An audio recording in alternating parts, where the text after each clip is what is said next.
श्री शिवाय नमस्तुभ्य मित्रों, जय महाकाल, हर हर महादेव। तो मित्रों, कैसे हैं आप सब? आशा करते हैं आप सभी लोग बहुत अच्छे होंगे। तो मित्रों, 14 फरवरी को फागुन माह का शनिवार का दिन है और यह प्रदोष काल पड़ रहा है, शनि प्रदोष है।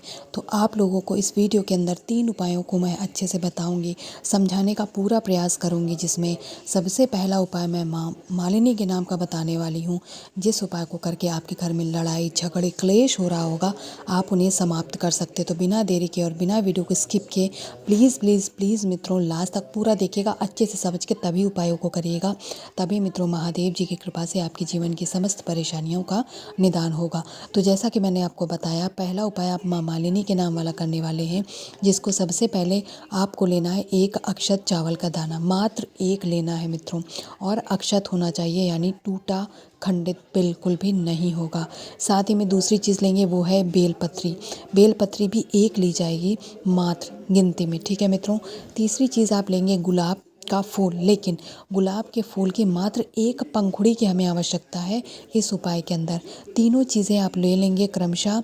इसके बाद में तांबे का कलश, उस तांबे के कलश में अपने घर का शुद्ध जल और जल के साथ में गंगा जल होना अनिवार्य है। क्यों? क्योंकि मित्रों प्रदोष काल का दिन है। अब ये सारी सामग्री जो जितनी मैंने बताई आपको, 3 की तीनों सामग्री लेकर देवादिदेव महादेव भगवान शंकर के शिवलिंग के पास आप सभी लोग पहुंच जाइएगा। उत्तर दिशा में मुख करके खड़े हो जाएंगे। अब अब आप लोग अपना दाहिना हाथ आगे करेंगे और उसमें सबसे पहले बेलपत्री रखेंगे। फिर बेलपत्री के ऊपर आपको रखना है 1 गुलाब की जो पंखुड़ी है। फिर उस पंखुड़ी के ऊपर आपने जो 1 अक्षत चावल का दाना लिया है, कुछ इस तरीके से आप बेलपत्री को तैयार कर लेंगे।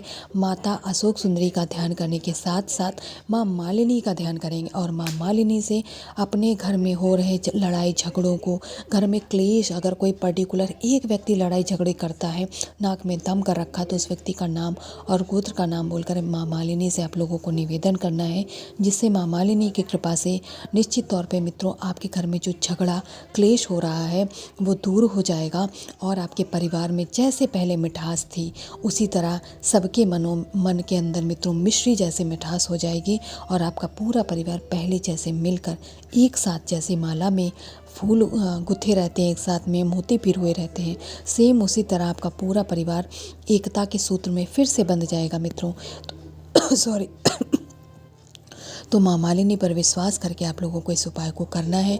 लास्ट में जो 1 लोटा जल है मित्रों, वो भी आप लोग माँ मालिनी के नाम से महादेव जी के शिवलिंग के ऊपर समर्पित कर दीजिएगा। है ना बहुत छोटा लेकिन बहुत अचूक उपाय। ऐसे ही मैं 2 और उपाय बताऊंगी, बस आप लोग वीडियो में लास्ट तक बने रहिएगा। तो मित्रों, जो दूसरा उपाय आज हम सभी लोग करने वाले हैं, उस उपाय को करने से यदि आपके भी घर में या आपका कोई इष्ट, कोई फैमिली मेम्बर ऐसा है जिसने आपसे पैसे तो उधार ले रखे लेकिन उसने लौटाया नहीं, बल्कि यूँ कहे कि वो लौटाने का मन ही नहीं है उसका, अगर ऐसा कोई है तो आज के दिन आपको 1 शमी का पत्ता लेना है। उससे तो आप कह गए थक चुके, अब महादेव जी से निवेदन करिए, फिर देखिए आप कमाल। तो 1 शमी का पत्ता लेना है। इसके बाद में 1 चुटकी काला तिल लेंगे। कितना मित्रों? 1 चुटकी काला तिल मात्र। ये 2 चीज़ें आपको लेना है और इन दोनों चीज़ों से वो जो व्यक्ति है वो स्वयं विवश हो जाएगा आपके पैसे लौटाने के लिए। इसके बाद में तांबे का कलश, उसके अंदर जल और गंगा जल, इतनी चीज़ें लेकर के मित्रों आप सभी लोग अपने शिव शंभू, यानी वो जो भोला भंडारी जो सबकी सुनता है, जब कोई ना सुने तो वही एक है जो हम सब की सुनता है मित्रों, वहाँ पर आप लोग पहुँच जाइएगा उनके शिवलिंग के पास में। उत्तर दिशा में मुख करके खड़े होने के बाद में जो शमी का पत्ता है, उस शमी के पत्ते के ऊपर जो 1 चुटकी काला तिल लिया, उसे इस तरीके से आपको माता अशोक सुंदरी के स्थान पे, चाहे तो महादेव जी की शिवलिंग पे इस वाले उपाय को आप किसी भी स्थान पे समर्पित कर सकते हैं, लेकिन माता अशोक सुंदरी के स्थान पे समर्पित करने का बात ही अलग होती है। ऐसा क्यों? क्योंकि वो उनकी सबसे प्रिय पुत्री हैं और जब वो निवेदन करेंगे तो महादेव जी जल्दी प्रसन्न होते हैं। इसलिए मैंने माता अशोक सुंदरी का ही स्थान आपसे कहा। आप चाहें तो महादेव जी के शिवलिंग के ऊपर भी समर्पित कर सकते हैं। तो समर्पित करते समय आपको उस व्यक्ति का नाम और गोत्र का नाम बोलना है जो आपका धन नहीं लौटा रहा है। आपने प्रयास भी किया, प्रेम पूर्वक आपसे कहा, लेकिन अगर वो आपका रिश्तेदार है, आपका इष्ट है, तो आप उससे झगड़ा मोल नहीं ले सकते ना। आप नहीं चाहते कि आपके रिश्ते बिगड़े, इसलिए अब आप लोग महादेव जी से निवेदन करेंगे और लास्ट में एक लोटा जल मित्रों श्री शिवाय नमस्तुभ्यं मंत्र का जाप करके मित्रों समर्पित कर दीजिएगा। और फिर देखिएगा जल्दी से जल्दी वह व्यक्ति आपके इस उपाय के प्रभाव से वो स्वयं आ करके आपके घर पे आ करके और प्रेम पूर्वक आपके रिश्तों में खटास भी नहीं होगी और वो आपको आपका ही धन लौटा करके जाएगा। तो जल्दी से आप लोग कर दीजिए वीडियो को लाइक, चैनल को सब्सक्राइब और कमेंट सेक्शन में हर हर महादेव से ज़रूर लिखिए। चलिए अब मैं बताती हूँ आप लोगों को तीसरा और अंतिम उपाय।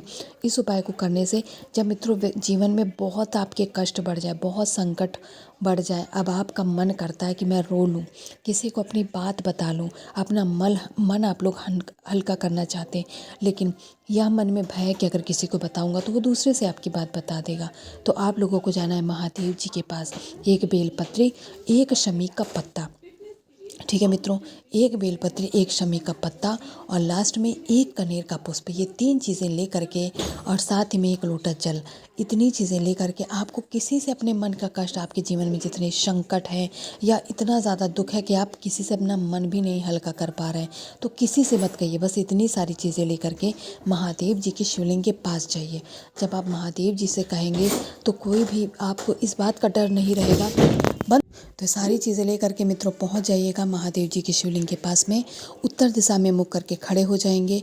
अब आपने 3 सामग्री यहाँ पर ली है, एक बेलपत्री, एक शमी का पत्ता और एक कनेर का पुष्प। अब देखिए सबसे पहले बेलपत्री के ऊपर आप लोग शमी का पत्ता रख लीजिएगा और सबसे ऊपर कनेर का पुष्प। इस तरीके से तीनों चीज़ों को इस तरीके क्रम से आपको रख करके महादेव जी के शिवलिंग के ऊपर समर्पित करते समय जितने भी कष्ट है, जितने भी जीवन में परेशानी हो, चाहे जितना दुख हो, उन्हें दूर करने का बस आप लोग निवेदन करिएगा।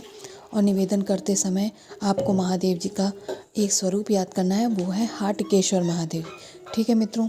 और लास्ट में एक लोटा जल चढ़ा दीजिएगा महादेव जी के शिवलिंग पर।